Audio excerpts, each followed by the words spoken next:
Does dog culture at its current state violate the freedom of religion? Let's look at some things together. First, I want to share with you Lemon versus Kurtzman, Supreme Court, 1971. Supreme Court in Lemon versus Kurtzman devised a three-prong test to see if the state law violates the First Amendment religious freedom clauses. Under the first prong, the court looks to see whether the law in question has a secular legislative purpose. In this case, the purpose of the law was educating children, which you'll remember is one of the powers reserved to the states, and for the most part is a secular purpose. Okay, so educating children. So they're talking about a classroom environment. And classroom environments more and more have pro-dog propaganda. Especially, they're starting to bring dogs into schools all over the place. I did a little video about a dog that they brought into the school, and the dog got a little girl in trouble because it was a drug sniffing dog, but it actually smelled her baking project. And there's many other stories like this. So the classroom environment is more and more being filled with dogs. Second prong, the court examines whether or not the law's principal or primary effect neither advances nor inhibits religion. Here again, the court found that paying private school teachers or using private school facilities did not necessarily promote religion or prevent students from worshiping as they wanted to. So that makes me think about the presence of dogs in the classroom. Doesn't that prevent the children from expressing their religion? If the dog is there, they have to give attention to the dog, not to humans. The religion might say humans come first. The religion might say if you bring a baked goodie to school for a project, that's for your fellow humans, not for a police sniffing dog to try to eat. And hundreds of other examples. Third prong requires that the law under consideration does not create excessive entanglement between a church and the state. This is the one where both the Rhode Island and Pennsylvania laws got into trouble. In Rhode Island, the school buildings where the children were learning were full of religious imagery, and Okay, religious imagery. That's what I'm talking about with the constant presence of dogs in classrooms. And interestingly, let me just pop off topic for 1 second. So not only are we bringing dogs into schools, but dogs are more and more actually attacking children at the school on the way to the bus stop and doing other such activities, bringing them to school. So if your religion says that you should honor your country and your law and send your kid to school, but you send your kid to school and the dogs are attacking them, isn't that a violation of you expressing your religion?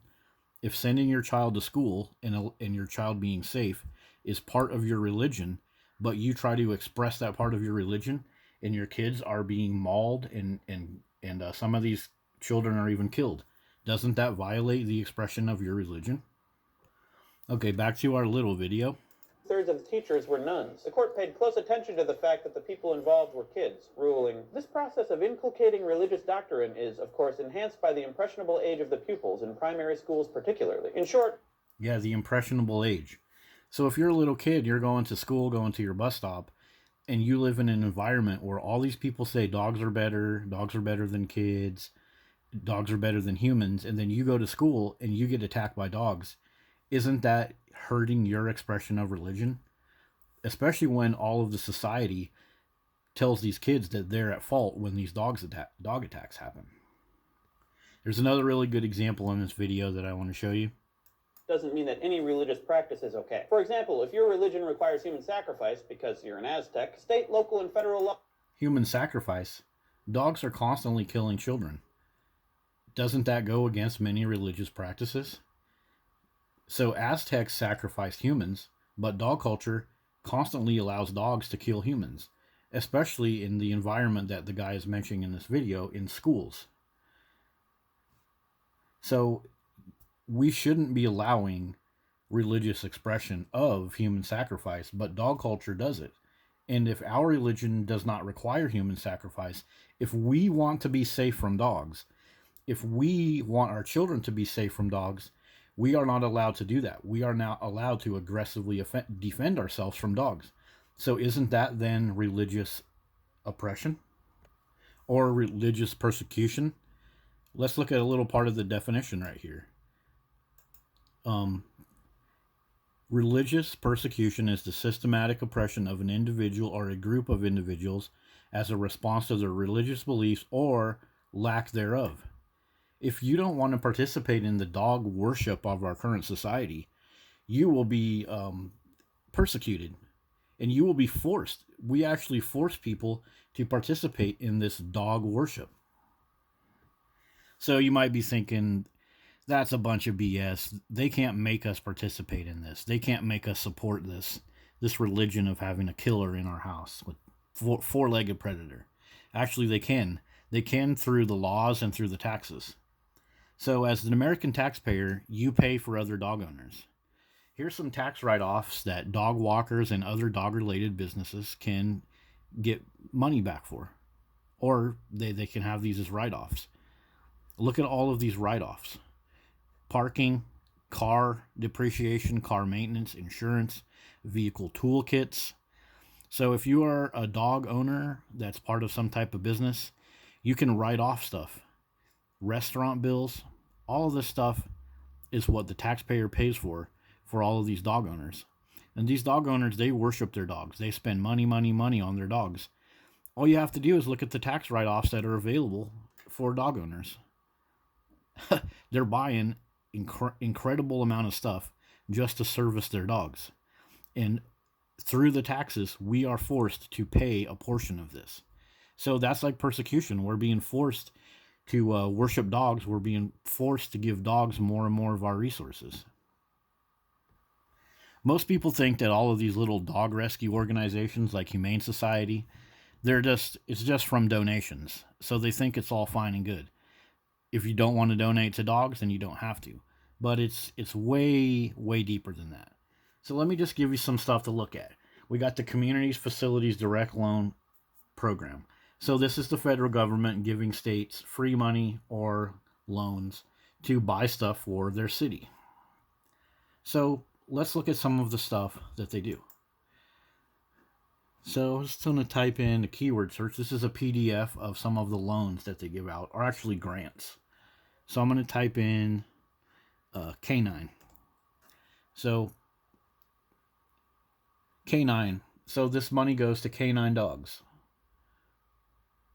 Okay. So you're paying for that. You're paying for these communities to get canine dogs or fancy air-conditioned cars for canine dogs. So 2 issues with those canine dogs. They are more and more culpable for attacks on little kids.